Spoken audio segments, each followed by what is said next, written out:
kita, Bapak Sapari Ramadan SPDI, anggota Dewan DPRD Kota Bapak.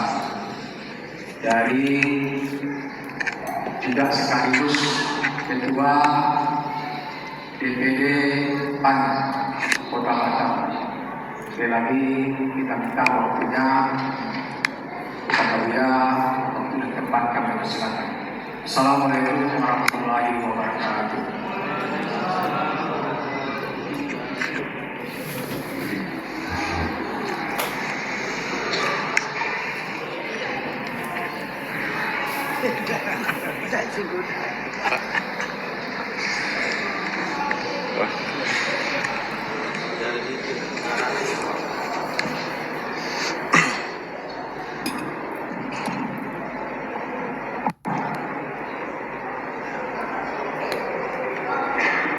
Bismillahirrahmanirrahim.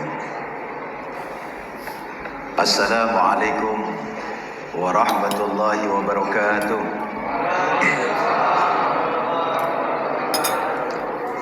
Alhamdulillah, alhamdulillahi hamdan katsiran thayyiban mubarakan. Asyhadu an la ilaha illallah wahdahu la syarikalah wa asyhadu anna Muhammadan abduhu wa rasuluh. Allahumma salli ala Sayyidina Muhammad wa ala ali Sayyidina Muhammad amma ba'du. Puji dan syukur kepada Allah Subhanahu wa ta'ala. Salawat dan salam untuk baginda Rasulullah Muhammad sallallahu alaihi wasallam, Ketua Dewan Kemakmuran Masjid, para pengurus masjid, Pak RW, Pak RT, para tokoh-tokoh masyarakat, para alim ulama, para ustaz dan ustazah, saudaraku para aktivis Quran, semua kita yang hadir di masjid ini semoga dirahmati oleh Allah Subhanahu wa ta'ala. Bersyukur kita kepada Allah karena doa-doa kita telah diijabah oleh Allah Subhanahu wa ta'ala. Apa doa kita? Waktu di akhir Ramadan kita berdoa kepada Allah, ya Allah, ya Rabb, ya Tuhanku, panjangkanlah umur kami agar kami berjumpa pada Ramadan yang akan datang. Masuk lagi di bulan Rajab, kita berdoa kepada Allah, Allahumma barik lana fi Rajab wa Sa'bana wa balighna Ramadan. Ya Allah, berkahilah kepada kami di bulan Rajab, berkahilah kepada kami di bulan Sa'ban, panjangkan umur kami agar kami berjumpa bulan suci Ramadan. Alhamdulillah, doa kita telah diijabah oleh Allah Subhanahu wa ta'ala, telah sampailah kita kepada bulan itu. Bulan apa itu? Bulan Ramadan. Syahrul Ramadan allazi unzila fihil Qur'an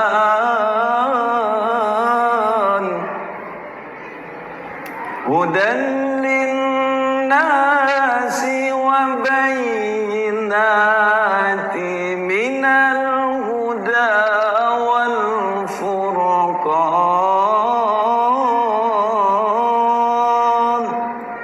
faman sahida minkum syahra falyasum. Bulan Ramadan adalah bulan di mana Allah turunkan Al-Quran. Al-Quran itu adalah petunjuk bagi manusia, pembeda mana yang hak, mana yang batil. Faman sahida minkum syahra falyasum. Bagi siapa yang hadir di bulan itu? Di bulan yang kita minta kepada Allah Subhanahu wa ta'ala supaya dipanjangkan umur kita di bulan suci Ramadan ini. Siapa yang hadir di bulan itu, maka hendaklah dia berpuasa. Ya ayyuhallazina amanu, hai orang-orang yang beriman, kutiba alaikumusiyam kama kutiba alal ladzina min qablikum la'allakum tattaqun. Hai orang-orang yang beriman, diwajibkan atas kamu berpuasa sebagaimana Allah juga mewajibkan kepada orang-orang sebelum kamu. La'allakum tattaqun, agar kamu menjadi hamba yang bertakwa di hadapan Allah Subhanahu wa taala. Saudara-saudaraku, bapak dan ibu sedang jamaah solat tarawih yang dirahmati oleh Allah Subhanahu wa taala. Ambil peluang di bulan ini. Bulan yang kita minta, yang kita doakan kepada Allah Subhanahu wa taala, kita telah berada di bulan itu. Maka Ramadan ini merupakan bulan tarbiyah, bulan latihan bagi kita untuk mendekatkan diri kita kepada Allah. Jangan sampai latihannya kita sukses, tapi untuk menghadapi 11 bulan yang akan datang, kita belum mampu meraih kemenangan itu. Maka oleh sebab itu, pergunakanlah bulan ini. Bapak Ibu yang dirahmati oleh Allah Subhanahu wa taala, banyak ibadah yang kita lakukan bulan suci Ramadan ini. Puasa kita laksanakan, solat kewajiban kita ditambah dengan solat sunat yang lainnya. Kita melaksanakan menunaikan zakat. Ada juga orang melaksanakan ibadah umrah di bulan suci Ramadan ini. Banyak kita lakukan qiyamul lail, kita membaca Al-Quran. Sesungguhnya ibadah yang kita lakukan itu merupakan jalan untuk mendekatkan diri kita kepada Allah. Bapak Ibu, malam ini saya bukan menceramahi Bapak Ibu, ketua-ketua, abang-abang saya, para tokoh masyarakat, para ustaz dan ustazah. Bukan berarti saya adalah orang yang benar, orang yang paling hebat, orang yang paling dekat dengan Allah. Tidak. Tapi malam ini saya mengajak kita semua untuk mengevaluasi bagaimana ibadah kita kepada Allah Subhanahu wa taala. Mudah-mudahan kita ada hikmahnya. Apa yang perlu saya sampaikan? Bapak Ibu, ibadah itu adalah jalannya. Ibadah itu adalah jembatannya. Titik sampainya adalah Allah Subhanahu wa taala. Solat yang kita lakukan adalah jalannya. Puasa yang kita kerjakan adalah jembatannya. Titik sampainya adalah Allah. Jalannya, ibadah yang kita lakukan tujuannya adalah Allah. Ketika kita telah sampai kepada Allah, maka kita akan mampu untuk menampilkan sifat-sifat ketuhanan itu di dalam kehidupan kita sehari-hari. Pertanyaannya bagi kita, telahkah ibadah yang kita lakukan sampai kepada titik tujuannya Allah Subhanahu wa taala? Apalagi Bapak Ibu, kita yang sudah berumur 40 tahun. Kita yang sudah berumur 40 tahun, berbeda kualitas ibadah kita. Solat kita, puasa kita, baca Al-Quran kita, ibadah-ibadah yang lain berbeda kualitasnya dengan anak kita, dengan yang tidak berumur 40 tahun. Bukankah Rasulullah Muhammad SAW diangkat menjadi Rasul adalah umur 40 tahun? Karena umur 40 itu merupakan umur yang matang secara spiritual. Bertanya kita kepada diri kita, bagaimana kita? Saya 43 tahun. Bagaimana kualitas kita? Apakah solat kita selama ini hanya solat yang kita melaksanakan ruku dan sujud? Kita membaca mantra-mantra saja di dalam solat, membaca bacaan solat, dan sampai hari ini kita tidak tahu arti bacaan solat itu. Apakah kita yang sudah berumur 40 tahun lebih, kita solat, kita beruku, kita sujud, membaca bacaan solat, padahal solat itu adalah berbisik-bisiknya kita dengan Allah Subhanahu wa taala. Ternyata sampai saat ini kita juga tidak mengenal Allah. Bukankah kata Rasulullah, awaludin ma'rifatullah, awal agama itu mengenal Allah. Kalau kita tidak mengenal Allah, siapa yang kita sembah? Kalau kita tidak mengenalnya, bagaimana mungkin kita akan yakin bahwa Allah itu ada? Maka Allah menurunkan Al-Quran sebagai petunjuk bagi kita, Bapak dan Ibu. Yang Allah turunkan permulaan Al-Quran itu adalah pada bulan suci Ramadan ini. Kata Allah di dalam Al-Quran, walillahi ma fis samawati wa ma fil ardh wa kana Allahu bikulli syai'in muhita. Kepunyaan Allah lah langit dan bumi. Wa kana Allahu bikulli syai'in muhita. Sesungguhnya Allah Maha meliputi langit pertama, kedua sampai langit ketujuh, alam jagat raya yang luas, yang maha besar ini di dalam liputan Allah, di dalam genggaman Allah, di dalamnya Allah Subhanahu wa taala, termasuk kita. Alam yang begitu luas yang diciptakan oleh Allah, kita berada di dalamnya. Walillahi masyriqu wal maghrib fa innama tuwallu fasamma wajhullah. Kepunyaan Allah lah timur dan barat. Kemanapun engkau menghadap, di situ ada wajah Allah. Bahkan Allah mengatakan, aku sangat dekat. Aku lebih dekat daripada urat lehermu. Allah menciptakan kita, Allah tiupkan sebagian ruhnya kepada kita. Dia selalu bersama dengan kita. Banyak orang yang mencari Allah Subhanahu wa taala, pergi dia ke kuburan-kuburan, ke tempat-tempat orang soleh, pergi dia ke Kaabah, ke kiblat, dia ingin berjumpa dengan Allah, dia datang ke masjid, dia ingin berjumpa dengan Allah. Dia lupa untuk meniti ke dalam dirinya. Qalbul mu'min baitullah. Di dalam kalbunya orang-orang beriman itu, di situ juga ada rumahnya Allah Subhanahu wa taala. Hari ini saudaraku, kita selama ini banyak kita mencari keluar, ingin berjumpa dengan Allah Subhanahu wa taala. Kita tidak memiliki kesadaran kita bahwa Allah Subhanahu wa taala itu selalu bersama dengan kita. Maka di dalam solat berbisik-bisiklah kita dengan apa yang ada di dalam diri kita itu. Begitu juga dengan puasa. Bagaimana puasa kita, apalagi kita yang sudah berumur 40 tahun? Apakah puasa kita masih sama? Kita tidak mendapatkan apa-apa kecuali hanya mendapatkan haus dan lapar. Tidak, saudaraku, bapak dan ibu yang dirahmati oleh Allah, hidup akan selalu bertambah, umur semakin berkurang, semakin dekatlah kita dengan kematian. Kita akan dipanggil oleh Allah Subhanahu wa taala. Semakin kecil kesempatan peluang oleh Allah diberikan kita di muka bumi ini. Maka oleh sebab itu ulama sufi mengatakan, man arafa nafsahu faqad arafa rabbah. Bagi siapa yang mengenal dirinya, mengenal Allah Subhanahu wa taala, maka ilmu yang diturunkan oleh Allah Subhanahu wa taala, pahamkan itu. Apalagi bulan suci Ramadan ini. Jangan kita hanya membaca Al-Quran, tapi kita baca Al-Quran, padahal di situ banyak terkandung ilmu yang sangat luar biasa yang Allah berikan. Baca artinya juga, Bapak Ibu.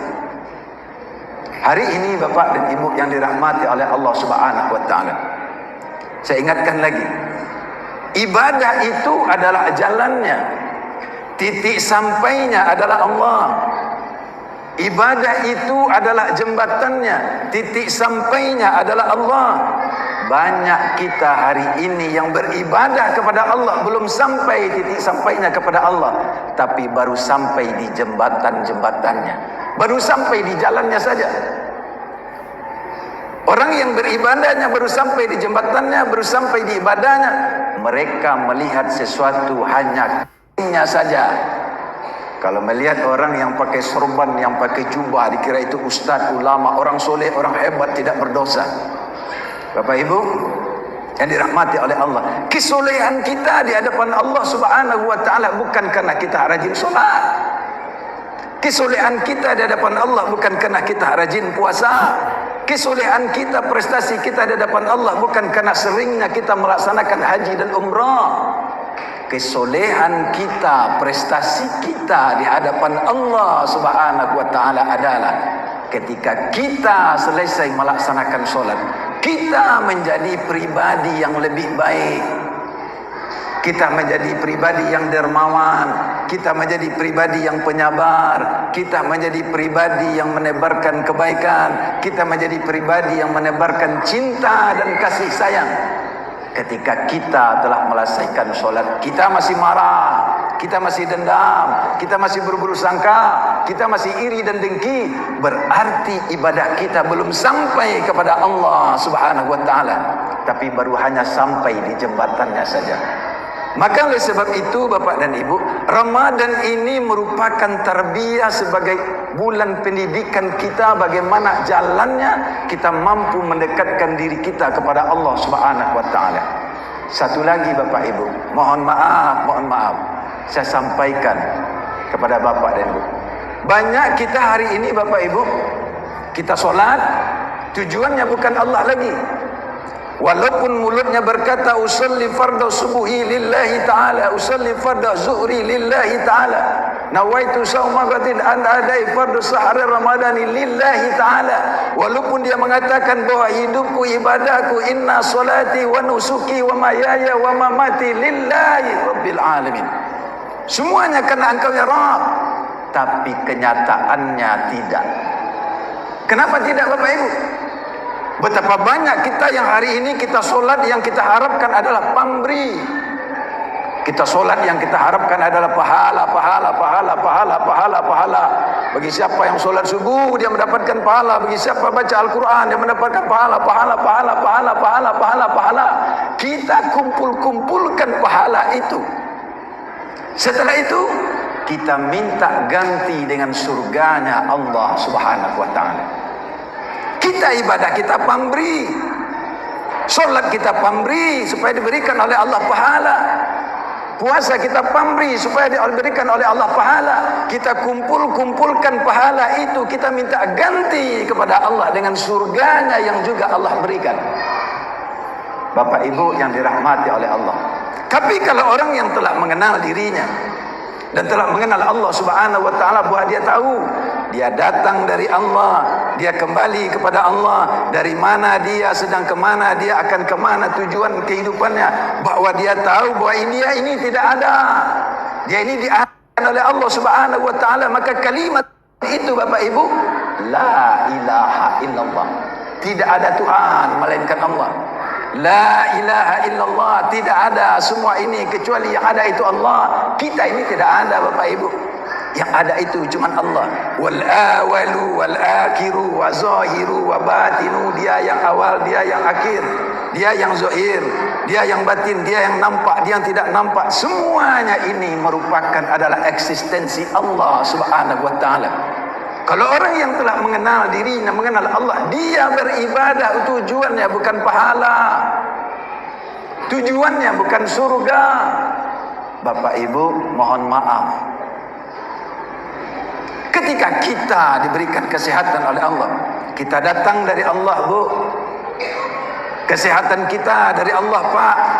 Ketika kita diberikan kesehatan,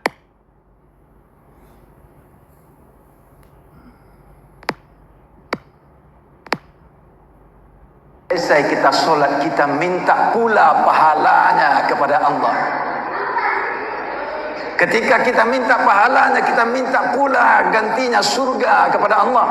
Bukankah kesehatan kita itu datang daripada Dia? Kita datang dari Allah Bapak Ibu, kesehatan kita dari Allah Bapak Ibu, rezeki kita Allah amanahkan Bapak Ibu. Ketika Allah berikan kita rezeki, kita bisa membantu saudara kita. Ketika kita membantu apa yang kita minta kepada Allah, pahala. Kita dari Allah, kesehatan kita dari Allah.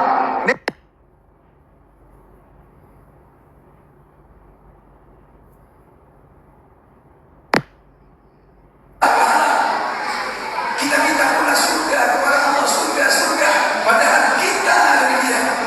Apakah kita tidak malu kepada Allah Subhanahu wa ta'ala?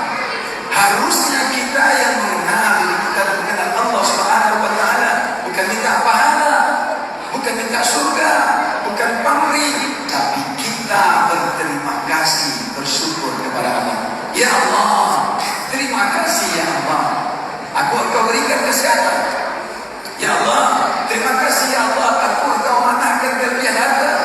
Diriku Engkau jadikan sebagai wakilmu untuk membantu saudara. Ya Allah, diriku Engkau jadikan wakilmu untuk membantu orang lain. Bersyukur kepada Allah, bukan minta pahala. Betapa banyak kita hari ini sholat minta pahala, berpuasa minta pahala, membaca Al-Quran, mengkhatamkan Al-Quran berkali-kali, yang kita harapkan adalah pahala. Betapa banyak kita hari ini yang menghafalkan Asmaul Husna, nama-nama Allah yang baik. Kita hafalkan 99 nama, kita harapkan apa? Pahala, jaminan surga.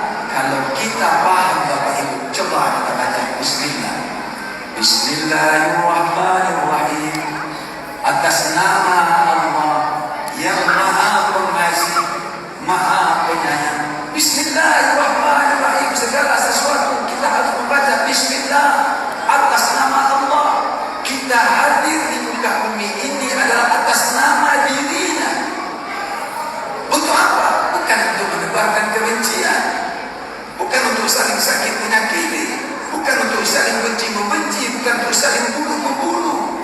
Tapi Allah mengatakan Bismillahirrahmanirrahim, atas nama dirinya untuk berkasih sayang, atas nama dirinya yang maha kasih, yang maha sayang. Kita mewakili Allah di muka bumi ini untuk menebarkan kasih sayang. Orang yang sholat bukan mengharapkan pahala, bukan mengharapkan surga.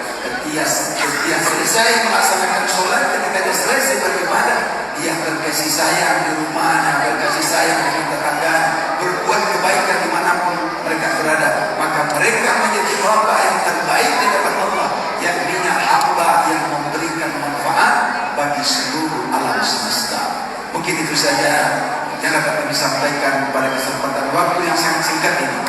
Oleh sebab itu, saya secara pribadi kepada Bapak dan Ibu semua bukan menceramai, tapi mencoba untuk mengajak berpikir bagaimana di saat ini kita harus merubah mindset kita dalam beribadah kepada Allah Subhanahu wa Ta'ala. Bahwa ibadah itu tujuannya bukanlah pahala, bahwa ibadah itu tujuannya bukanlah surga, tapi ibadah yang kita lakukan merupakan jalan, titik sampainya adalah Allah. Ibadah yang kita lakukan merupakan jembatan, titik sampainya adalah Allah. Ibadah yang kita lakukan merupakan jalan untuk mendekatkan diri kita kepada Allah Subhanahu wa Ta'ala. Maka ambillah ibadah itu. Peluang bulan suci Ramadan ini, ibadah yang kita lakukan benar-benar mendekatkan diri kita kepada Allah. Maka kita akan menjadi pribadi yang kembali kepada fitrah. Fitrah itu adalah kesucian. Kesucian itu berasal daripada yang maha suci. Maka kita akan menampilkan sifat-sifat kesucian itu, yakni sifat-sifat ketuhanan di dalam kehidupan kita sehari-hari. Mungkin itu saja. Wallahu muwaffiq ila aqwamit thoriq. Billahi taufiq wal hidayah. Assalamualaikum warahmatullahi wabarakatuh.